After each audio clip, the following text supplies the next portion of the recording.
Dahil sa kanilang location at aesthetic interiors, madalas ding mag-food trip sa Ben and Lily's ang mga foreigners.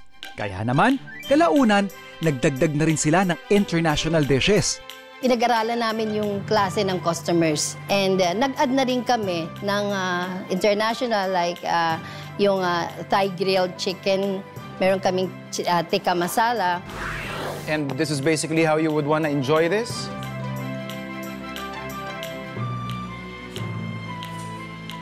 So nakuha niyo yung essence ng tikka masala. It has to be heavy on the onion and also on the tomatoes, of course. And then yun nga, yung perfect blend of different spices na meron siya. Oh, it's a perfect bite.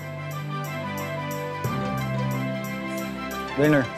Eto, we're enjoying our usual panghimagas. Halo-halo nila.